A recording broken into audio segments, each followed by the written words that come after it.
Okay. Is it going to zoom? I bet it is. Okay, good. All right.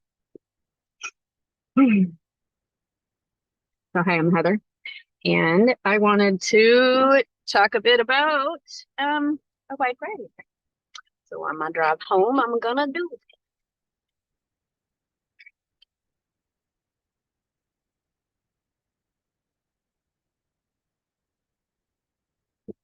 All right, so I've been out driving today, meaning Lyft. I'm a Lyft driver.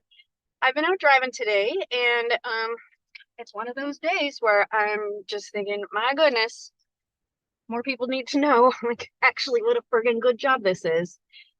And yeah, so I've been out today midday, midweek, and I have made, oh shoot, I forgot to look at my total, but it's more than $120.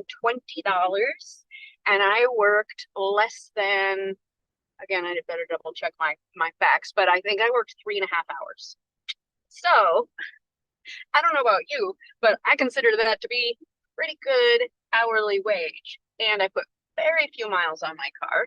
I had 0 men in my car because as a woman driver, I qualify for something called Women Connect, and any woman or non-binary drivers,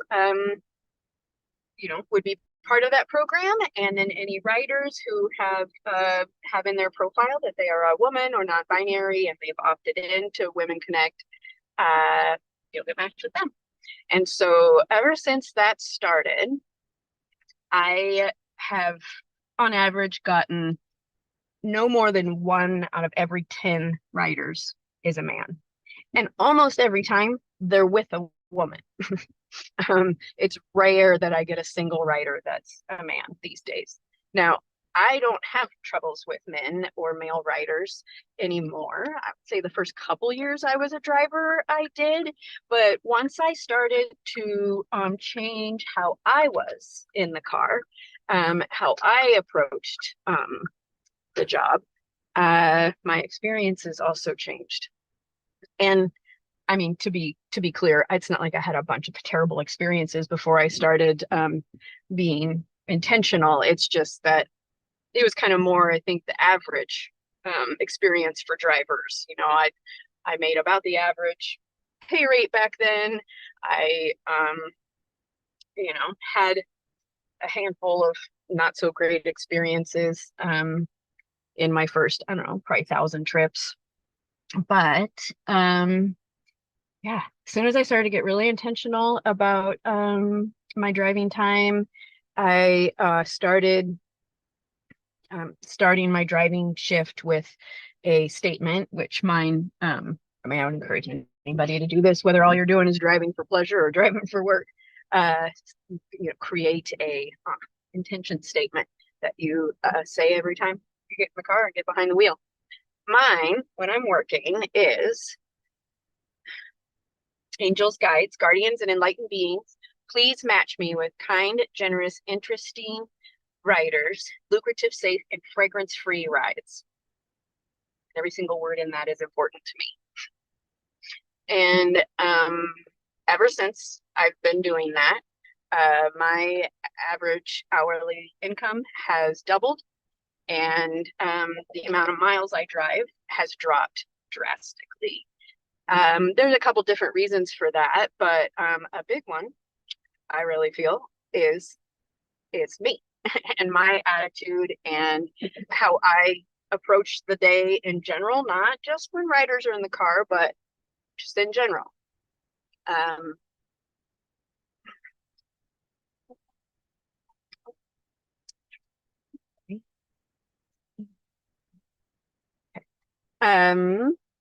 Okay, so I'll be specific about today. And this really isn't an unusual day. This is just, I'm not cherry picking, basically. I'm not cherry picking the best possible scenarios and talking only about that. This is truly pretty average. It's Wednesday. I did not drive on Monday and Tuesday at all. I typically would have driven on Tuesday, but I wasn't feeling well. It's one of the reasons I like Lyft is, or driving for Lyft is, it's up to me when I drive. So yes, that means that I need to have some discipline and I need to plan my schedule accordingly. And, I got to go to work and plan to go to work just like I would if I had to go work for someone else. But when I do treat it that way, yeah, treat it like a job, but a job you enjoy. So today I drove 3 different time blocks. The first was from 7 to 9 a.m.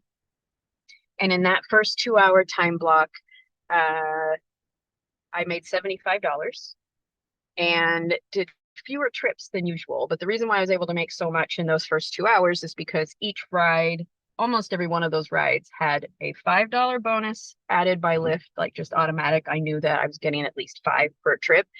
And then several of them also had surge bonuses on there. And one of the folks gave me a $15 tip. So that really added up this morning. But beyond the cash, what's really important to me is the elements of my experience that I consider to be divine compensation. And so what I mean by divine compensation, I don't think it's Marianne Williamson's same definition, but what I mean when I say divine compensation is something that is that provides an elevation of my life experience without me having to trade a tremendous amount of time, energy, or money for it. And so some of the ways that shows up is in my pet sitting business. All of my clients have incredible homes and fabulous dogs. And, so I get to live in extremely expensive homes for periods of time. I don't pay for them at all. In fact, I get paid to be there. So that's one way. The specifics of this morning are that, number one, all of my riders were lovely. Number two, I got to take a bride somewhere. She was going to Laurelhurst Park to get her photos done. And I just love wedding dresses. And I love people in wedding dresses. And she was all dressed up because she was going to get her portraits done. So she was in full wedding, dress up mode. And I always cry a little bit just because it's so beautiful. So yeah, I got to take a bride. That's amazing. That's exciting. I was happy to do that. And of course, her and her friend were lovely to ride with. And so I consider that to be one aspect of divine compensation. Another is extremely generous tips. Like that woman in particular gave me a $15 tip. Is that typical? No, but I do get tips on nearly every trip, which is also not average. Are kind to their riders and drive really well. But anyhow, okay. So the things that contribute to this morning feeling like extremely valuable divine compensation morning. So not only was I paid higher than average, than my average. I think I ended up around 36 to 40 an hour today. Not only was I making more money per trip, but I got to take a bride to her photo shoot at Laurelhurst Park. I had really lovely conversations. One in particular was with a gal that we talked about buy nothing. We talked about community support. We talked about subsistence lifestyles. We talked about how the natural way of being for humans is to actually take care of each other and not put everything behind a paywall, or you have to pay me for my expertise, instead of, you know what, friend, I'm really good at XYZ and I'd like to, I see that you need XYZ and I'm happy to help you in that way. And no, please don't pay me for that. That is just my gift to you. Like, anyhow, I'm sure there's a lot of this I'm gonna have to cut out. So I had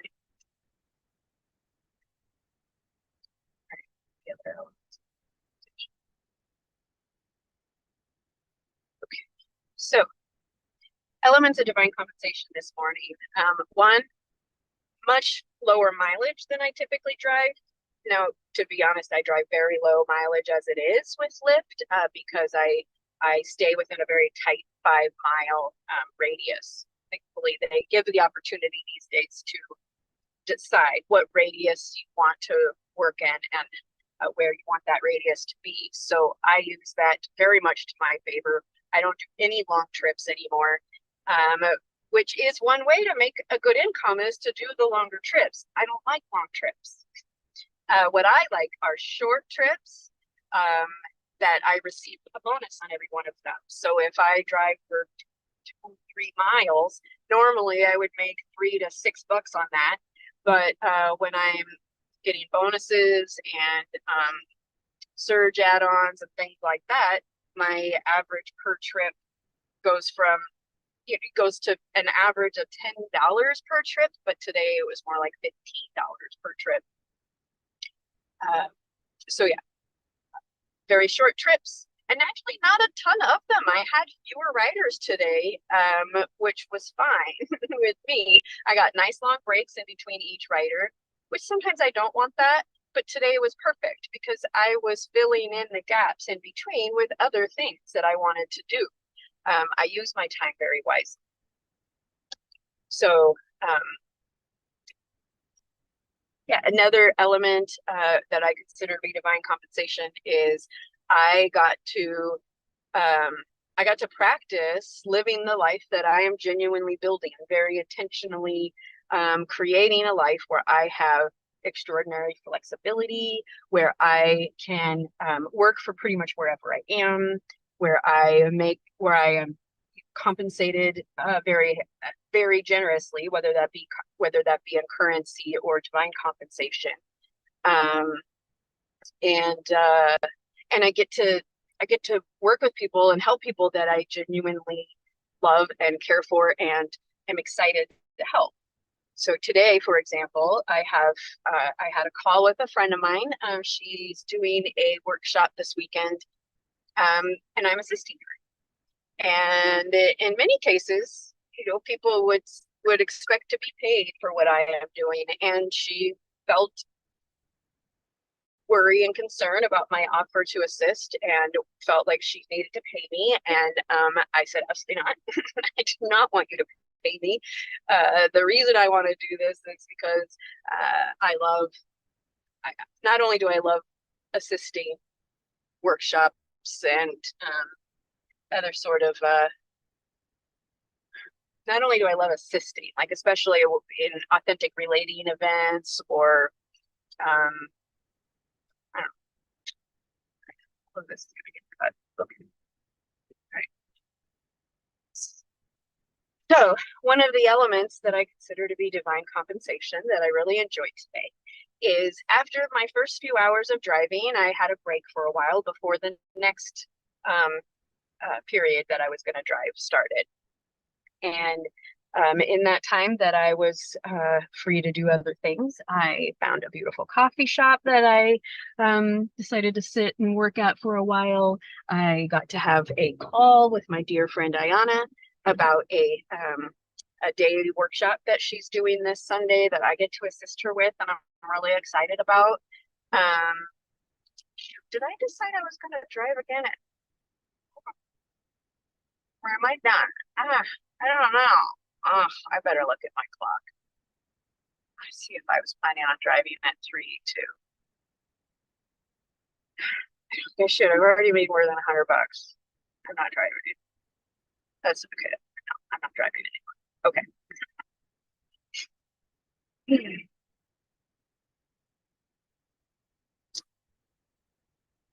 So earlier today, in between driving periods, I got to talk to my dear friend Diana about a workshop that I'm assisting her on this weekend. And I got to sit in the sun and have a really yummy coffee and be in a cute little coffee shop and just kind of chill out. And I did that for a while. And then I did another hour of driving. And the reason I was breaking it up like this is because there are times when Lyft will pay extra per trip because they really need more drivers at a particular time. And I'm in a particularly good position because as a woman, I am enrolled in a program called Women Connect, where the only riders I get matched with, I can't say that. I will get priority for women and non-binary riders, and they will be matched with a woman or non-binary driver if there's one available. And so, um, so as a Lyft driver in the Women Connect program, I'm pretty confident. Like, I haven't compared notes with other drivers necessarily because that's just, I don't have any friends who are drivers. I just don't feel like doing that. But I believe, based on what I already know about Lyft and in my 6 years of driving rideshare and my nearly 10,000 trips, that um, that these bonuses I'm being offered lately of like $4 per ride, $5 per ride, $8 per ride, depending on the time of day, are higher than average. And the reason I believe that is because there's nowhere near enough women or non-binary drivers on the road. And so they're trying to drive me out of my house. And definitely $5 per trip at a time when I'm willing to drive. Like, I won't do 9 o'clock at night, for example. It's not worth it to me. But midday, especially on a nice time of year, I am more than happy to drive midday when it's going to be worth it. Today was a Wednesday, midday, in the downtown area of Portland. I didn't do a ton of trips, but the ones I did, I got paid anywhere from $5 to $8 on top of the fare, plus tips. And a bride I got to take to get her photos done, she gave me a $15 tip. And so it really adds up.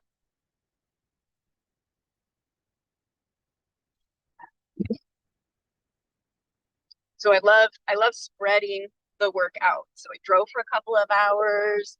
I felt great because I'd already made 75 bucks for the day. And then I got to chill out at a coffee shop for a bit and then talk to my friend Ayana about her workshop that I'm assisting this weekend.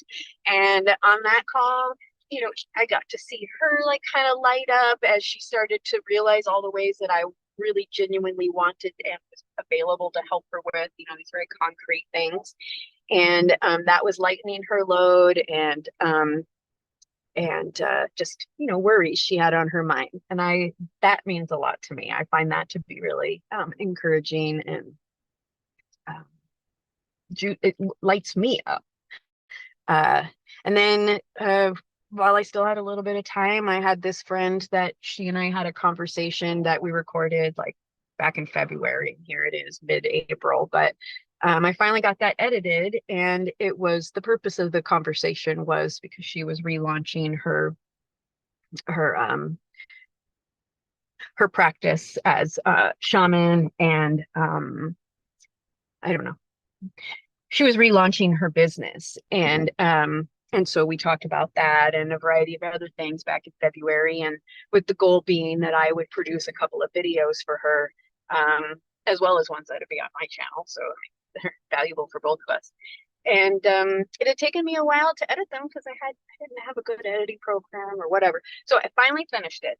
Finally finished those 2 videos, and I posted them on her Facebook page, and wrote her a sweet note because I care for her a lot, and I believe in sending love notes to my friends, and I believe in putting them on Facebook because I wish more people said kind, generous, interesting, loving things to their friends and let other people see it. Like, why does it have to be a secret?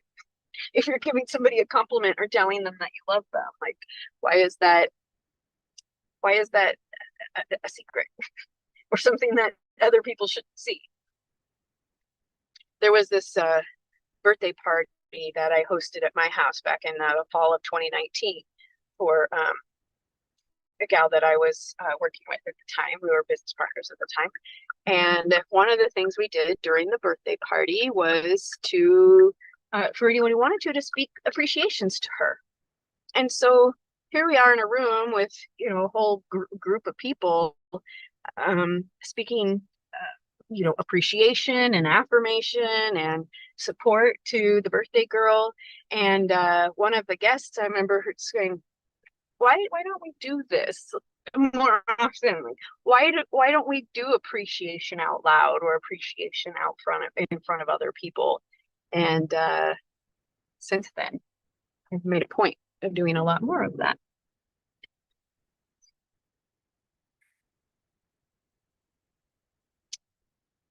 So I was pretty much done with the kind of my own business stuff that I wanted to do before the next driving hour started. And it was another hour where I was going to get $5 for every ride in addition to the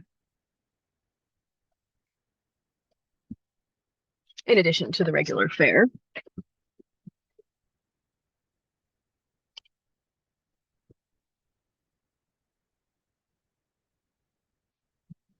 I gotta go pee.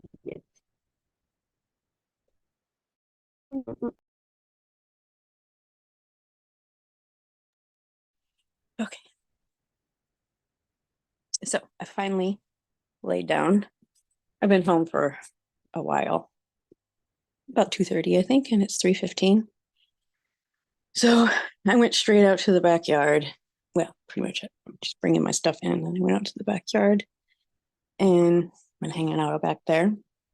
It's a little cloudy and chilly, but I wasn't uncomfortable. Actually, anyway, outside time was very important to do right away.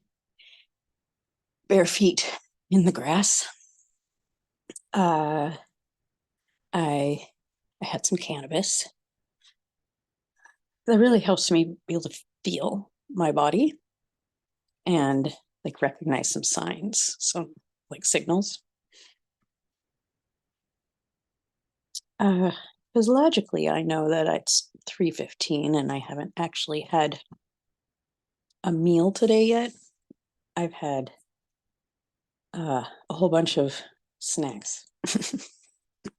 Smoothie was fairly significant in the muffin. Anyway, so my body is now able to say, hey, go get yourself some actual food. So I need to do that. I know I'll feel a bit better after that. I don't think I'm supposed to be live. I mean, a public. So did somebody just I don't know how this works. Yeah. I don't know. I'm gonna try not to worry about it actually. Anyway, so I got to go get some food. I did remember I hadn't taken my afternoon Adderall yet, and so I just did that. And it reminded me how fucking annoyed I am that Adderall was something that was created, like was told, basically everybody was told that it was a scary thing. Like, I don't know, go into all of the stupid things that I was told about Adderall and then therefore believed about it, because if I had been diagnosed with ADHD earlier and had been able to have access to that, I don't know what would have, I think things would have been really different. A lot of things in a really positive way. I think it would have made my life so much easier. So, well, I'm grateful I have it now. Had it for a couple of years now, except for when shortages take it away, but it's helpful. I also need to rest. I have been very busy all day, and I have to physically schedule in time for rest and remind myself to do it because I'm so used to pushing past my limits. So it's another thing that canvas helps me feel. Nice.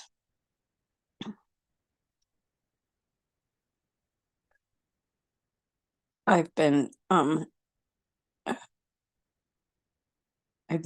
very much in the brainwave state where I am doing very high level thinking. Like the simplest way to call it is a coaching call. So at a coaching call, I drove a ride share for probably about 4 hours.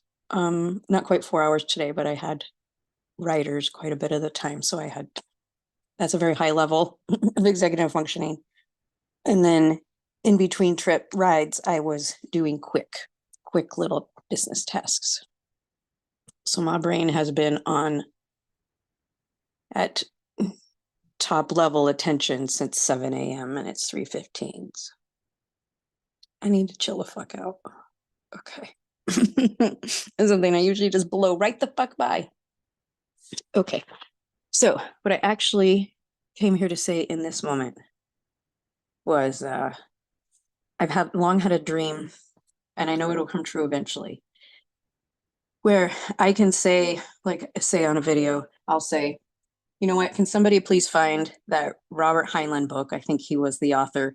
I think it's something about someone for a human who grew up on Mars and then ends up on Earth.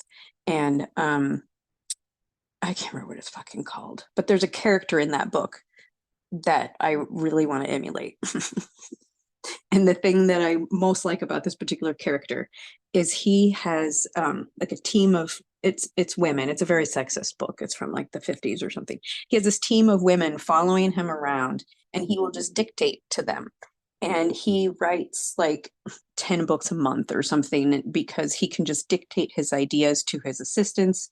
And then they write it up, they type it up from his, they transcribe it and or write books for him. And anytime he has an idea that needs to be added to his to-do list or whatever, he's just like, hey, so-and-so, take this down, do this with it.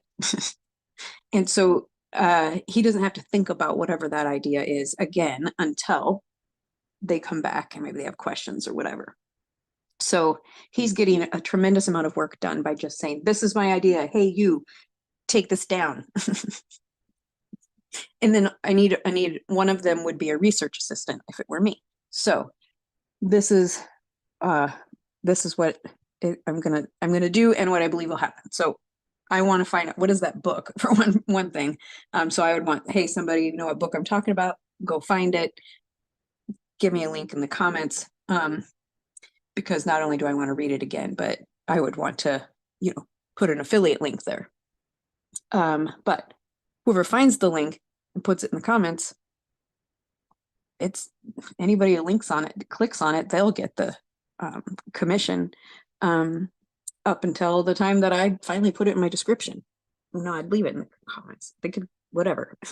I am not in competition with others. Anyhow, so that would be one request. And then the second request would then be, okay, shoot, what was it? I don't know what the requests will come again, but essentially now I don't need to hire humans to follow me around. I don't have to feed them. I don't have to house them. Like I don't have to be with them 24/7. That's what he did. I now have this amazing device that's extremely powerful. And quick research request compared to, I know somebody has done some sort of comparison of the Starship Enterprise to an iPhone and the computing power. I know someone's done that and figured that out. So someone can go look that up and put the answer in the comments. So I don't imagine anytime soon someone's going to hear any of this and they're going to go, oh, I'm going to go find that and put it in the comment. That's not going to happen anytime soon, but it will at some point. I think it's going to be a fun game to see how that shows up. I'm trying to hold the shaking. I need to go eat. But what that becomes is a collaboration with volunteers where they'll feel interested in something. And oh, that sounds like a fun thing to go look up. I'll go look it up and learn about it. And then I'll put the resource right here. That becomes a collaboration. Not only have they helped me out by provided me something that I would otherwise have had to take the time to look up, so it'll never happen. They've provided that for me, and chances are they've probably learned something in the process. And then anybody who comes along later and like watches the video and hears me say, hey, someone go research, blah, blah, blah. And then they go down to the comments and see somebody's already done it, and they can check it out. So, yeah, so not only are there humans on the other side of this who might be willing to do that, like whatever, and then, but also I have AI, and now I can have AI transcribe anything I might say, actually, even from this video, transcribe it, and then I could plug it into Quiet Quill, or I'm sure any number of AI writing things, but Quiet Quill is the one that I'm going to go check out first. So yeah, somebody, no, I'm going to stop. Okay, anyway, yes, and then I could plug it into an AI and it'll polish it up, and in probably very little time I'll have a freaking book. And then I will put it on Amazon ebook sales, and I have not had to publish anything. I only had to, you know, throw down the ideas and then polish up whatever AI did. I'm not paying somebody in the Philippines, which I think it's terrible how they're paid so little and doing such high value work. But I don't want to participate in that. I'm just, okay, yeah. I think there's far too much emphasis on the bad parts of AI. Because I'm excited because it's an assistant now. Now I literally have this assistant that that will take care of a bunch of stuff for me, and then it expands what I'm able to do, which then so time and space is created for me to do things that are much more valuable than the shit that AI can just now take care of for me. So I think there's a bit too much worry about it. Anyway,